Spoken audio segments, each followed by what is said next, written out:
Well, this is a lovely angle. I don't know if this is going to capture video. The last time I tried to create an episode whilst driving, it did not. It only got the audio. So we'll see how this goes. Anyway, welcome to Driving by Braille. I am Michelle, and today we're driving by Braille literally again. And the Michelle and Friends is me. I'm my friend today, and I'm driving with you, my friends. So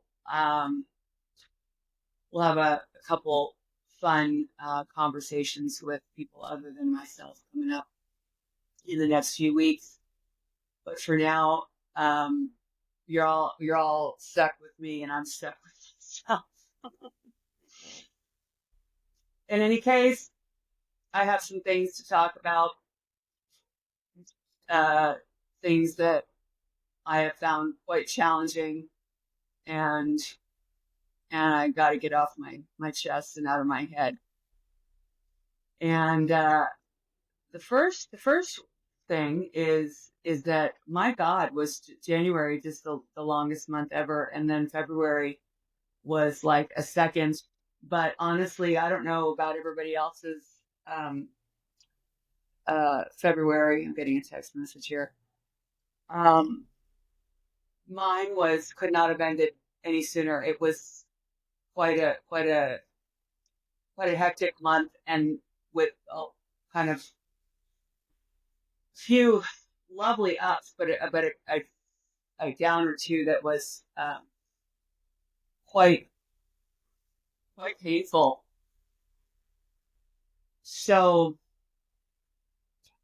I had to go on a work trip, which happens twice a year, and it was a real productive trip. It was really kind of cool because my team had the honor of um, being the number one producing team in our company as a nation in 2024, and I I don't like to talk about work too much on here because I wouldn't ever want it to be. I just don't think it's important in terms of the specifics. But what is fantastic is that my experience in this reinvention of my career that occurred back in 2022 has been, I've seen all sides of the spectrum with in terms of being a sales rep for a device company, medical device company, and I have initially was was very confused at my job, and um, it was a very tumultuous year where I had to really grow and find my find find out who I was, and what basically, what I was made of. Thank you, Billie Eilish. And then I was rewarded with being put with a team that was extremely experienced and skilled, and we four of us, um, them really, coaching me along uh, for the first quite a few months of our time together. But we managed to have quite an amazing year, and I'm super proud of myself and of my team, and it was amazing. So we were celebrated in many lovely ways um, in our at that um, work work trip. I'll just call it. But when I got back, trying to hide my gum here. When I got back, I was met with my old old 17-year-old, almost 17-year-old gray cat who was, you know, already sort of, declining, and and but he really turned the corner in a bad way. And, within a span of, I mean, I got home on Thursday night, and by Sunday, he had passed. And I'm not going to get into the details of it too much because I'm still not quite over it. I'm working on getting over it. I have a lot more good moments and days than not, but I'm still hit out of the blue with emotion for, sometimes it seems like no reason. But what I didn't expect was a couple things. First of all, he's the first family member, non-human family member that I've ever had that I had been, I was responsible to him. I was the primary person responsible to him and for him. And I've had pets all my life, but they were, my family pets, my parents were responsible for them. And he was my responsibility and my big cranky baby and my daughter's, my daughter's cat, they were pretty bonded. And so I guess I didn't really understand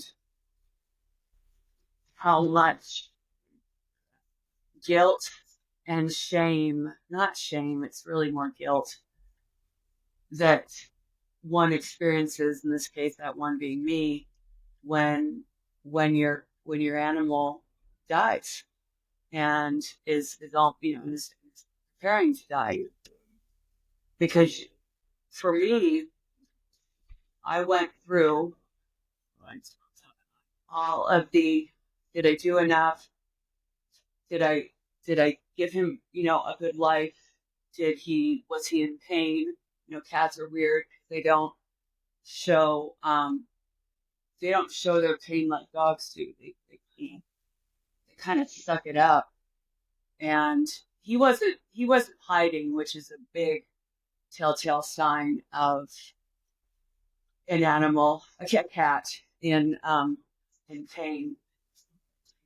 But he was, I mean, he just stopped eating and drinking, and he was just sort of a little bag of little bones. And he was making some interesting sounds, but it wasn't, but he'd let us pick him up and he'd let us give him attention. So he wasn't really hiding from us. But, I'm not tooting my horn. I do it again every day. I will do it again. And that is to spend whatever money to keep him, he was 5 years old and he had his blockage in his urinary tract. And on Valentine's Day of 2014, and I spent, I think, a couple $1,000 to keep him alive that time because he was a young cat. And he, I couldn't let him go. My daughter didn't do that to her. I didn't want to do it to me or him. And then there's been, subsequent doctors, charges and ER visits, over the years. And you just keep keeping them alive. And in this particular situation, the most recent one, which by the way was again on Valentine's Day. So he chose Valentine's Day to throw in the towel. Valentine's Day is stupid anyway, but we were trying to find somebody to provide in-home euthanasia. Did I say that? Euthanasia. And man, can't get anybody to euthanize your cat on a weekend, folks. Let that be a lesson to you all. You've got a cat that's trying to pass. Make sure you want it done at home. don't have it happen on a weekend. Because, yeah, do I sound bitter? I'm a little bitter about that. That was more than a little disheartening and frustrating to go along with the, already the sadness and the grief that's happening before the animal goes. And anyway, whatever. We ended up taking him to an emergency which we had taken him to before, which is a wonderful place, and they were absolutely outstanding. But we got him in the door. He was in my daughter's arms, and before she put him on the blanket, he died. And for better or worse, I don't have a lot of experience with death, and it was unexpectedly horrible, I guess. I don't know what I thought. I thought it would be peaceful at that point. Your pet gets to be at that age, and it's not a total shocker. I guess for some reason, though, I did think he was going to live till he was 20. I don't know why that number was in my head, but I did. But I know that I'll get to a point where I look back and go, that was kind of profound and beautiful, but right now I'm still not there. So now Cisco is his name, is in a beautiful little urn on a beautiful little shelf in my home, where we're going to start to put some photos of him. My daughter drew this beautiful, beautiful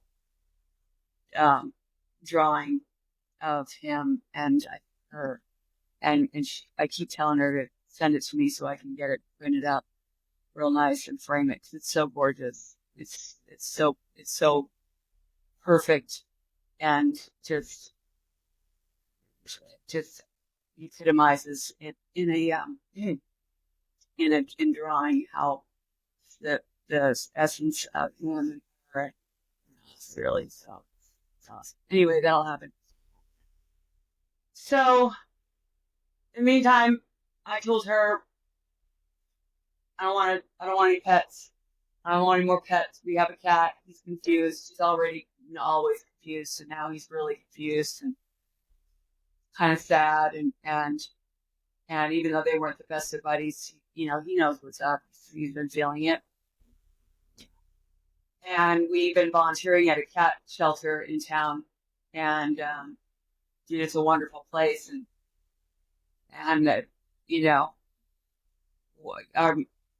my dumb ass, both of us, fell in love with a little black kitten there, and I said, we're not doing it. We're not bringing in another animal. I need to grieve and mourn this cat and kind of take a breather from having a multiple pet household, because I know cats are generally easy until they're not, but they are easy. They're great pets for me. Here on my face, nuts. But two cats is still two cats, and it is a bit of a more expense, and I just needed just kind of just a breather from that kind of stress. Cats bring a lot of joy. Cats bring a lot of joy to my life, but there is also always a little bit of stress because I am the primary caregiver. Though we ended up adopting this cat, and her name was Erin. We changed her name to Smoothie. She's a very young kitten, about 12 weeks old. Now she's probably 13 or 14 weeks old. But anyway, she is adorable and lovely and full of life and piss, and it's hilarious. And I think it's going to be fine. We've been slowly introducing her to my other cat, Cal, who is 10. We never know he's 10 because he usually is quite full of life as well. and kind of a ding dong, funny guy, but he's not in love with her yet.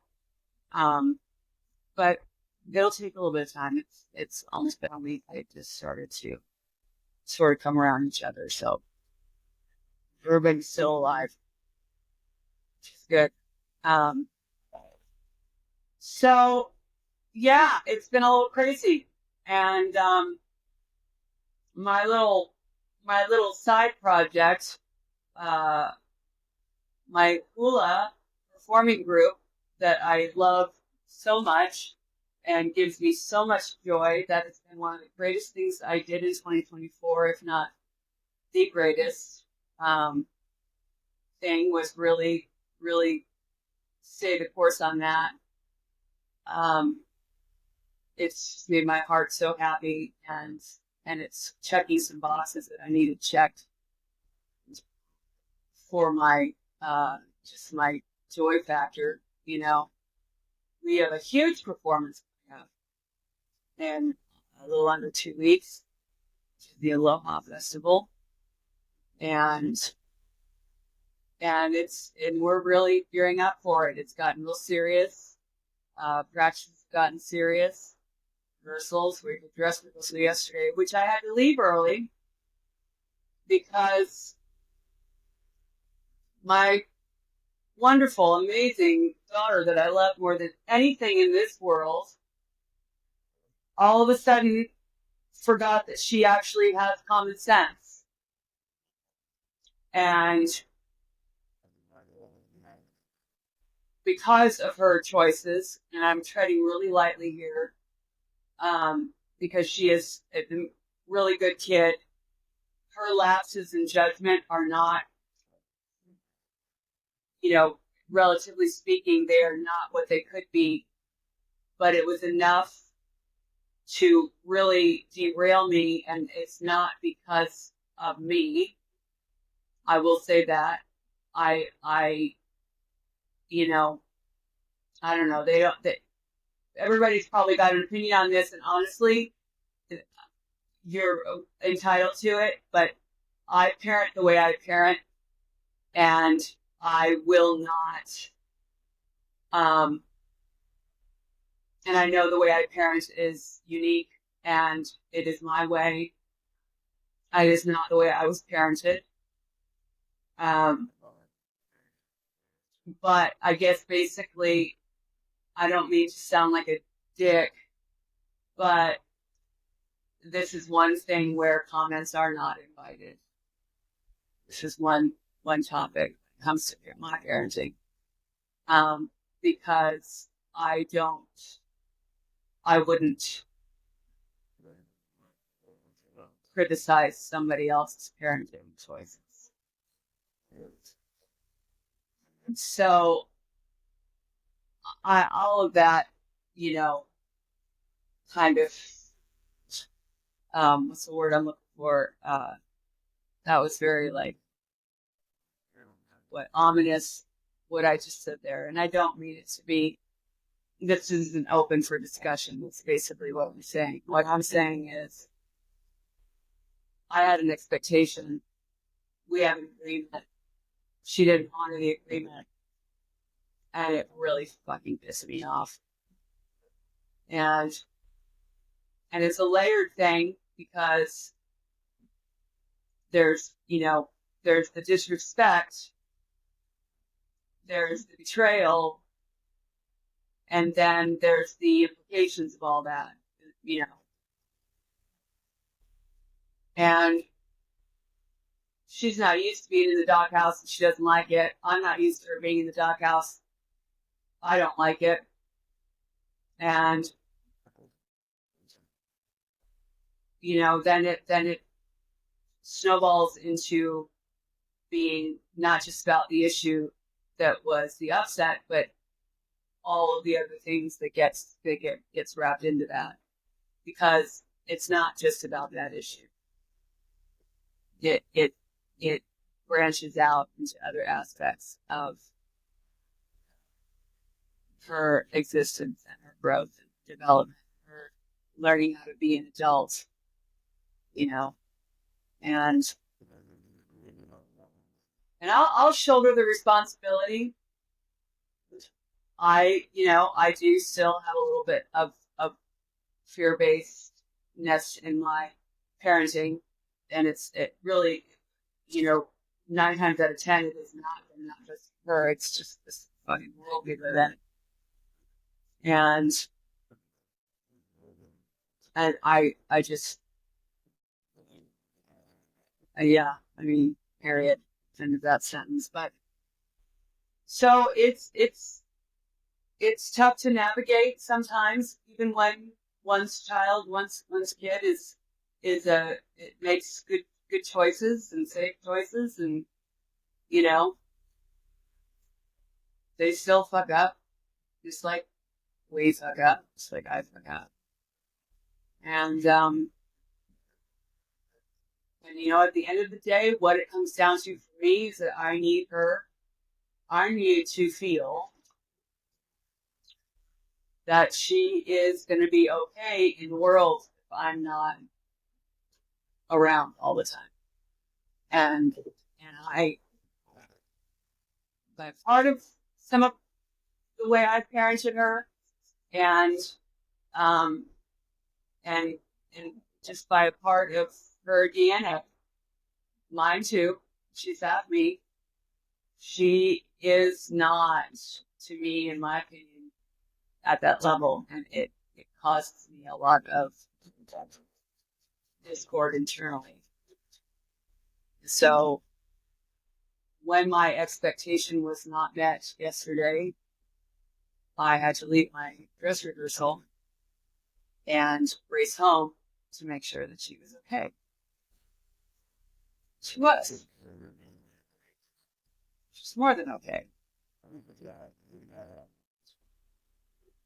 Which, if anybody out there is a parent listening to this, I think I've reached my lines on that.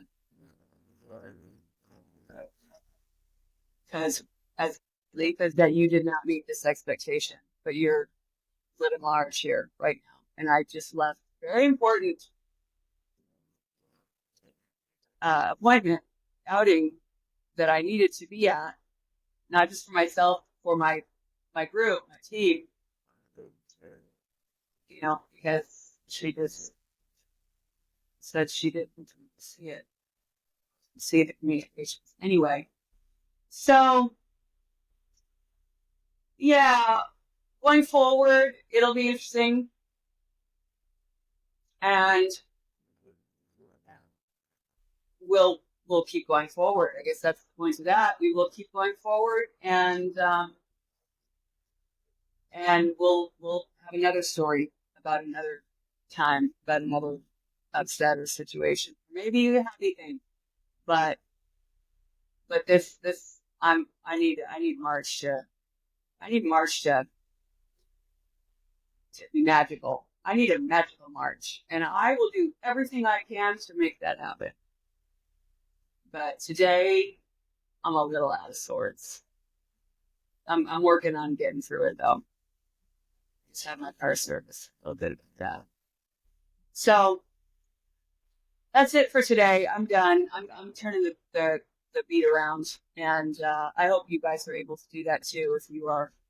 If your expectations are being met, I hope you're able to turn that beat around. So thanks for listening to Driving by Braille and my friends. Take good care. Peace, everybody. Have a great whatever.